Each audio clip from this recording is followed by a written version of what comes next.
First of all, yes, I did subject not the Bible itself, but I subjected what has been commonly believed concerning Jesus Christ. I subjected that to scrutiny.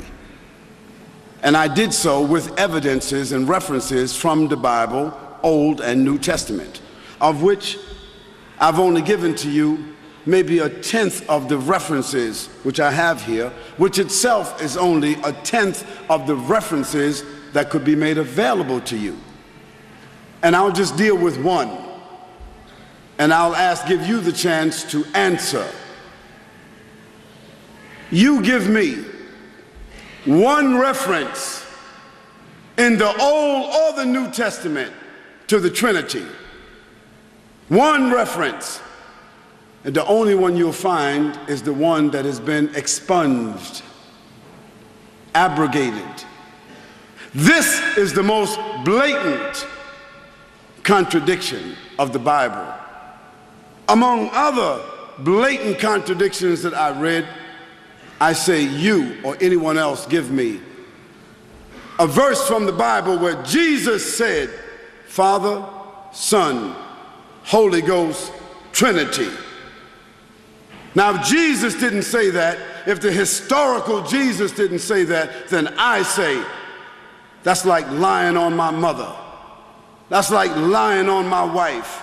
That's like lying on your mother or your wife. And you would not allow somebody to lie on your mother or your wife. You would defend them. And I love Jesus more than I love my wife, and you should love Jesus more than you love your wife. And I said that that Trinity is a lie and a fabrication against Jesus, and there's no evidence of it in the words of Jesus. Now, we were talking here about the historical Jesus. Now, relative to the Quran has been subjected to scrutiny on a historical basis, on a scriptural basis, as to its source, its references, its validity. It has stood that test, but that's another discussion here. Here we're talking about several blatant inconsistencies relative to the person, the mission, and the message of Jesus Christ. And what I tried to delineate here is that there's obviously two different Christs. There are two separate Christs that are not,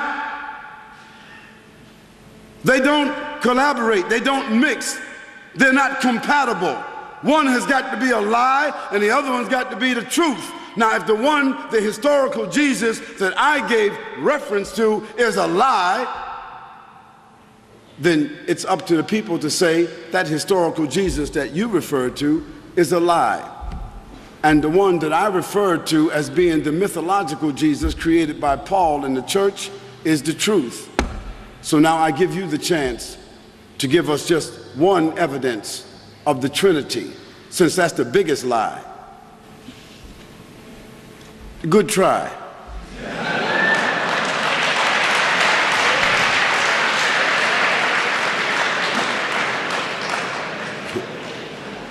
I mean, a lot of metaphors, a lot of insinuations, but no direct reference at all to the issue of Trinity from Jesus. And ironically, my friend, in case you don't know this, Paul himself never mentioned the Trinity.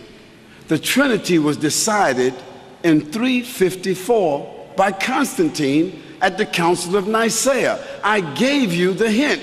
I gave you the information. All you had to do was follow the dots. Now, I want to make it plain that we Muslims and Christians, we cousins. See, we cousins. We're all one human family. And we ain't gonna break out no knives or no guns, and we ain't gonna take nobody hostage here. And we're not gonna start no new crusade. What we're trying to do here is, we're trying to reason, said the Lord. Prove all things by reason. And I say, let's go back to the 10 Commandments of Moses. Before we start getting hypothetical, let's go to the 10 Commandments of Moses that starts out like this. Hear ye, O Israel, the Lord thy God is how many? How many? End of story.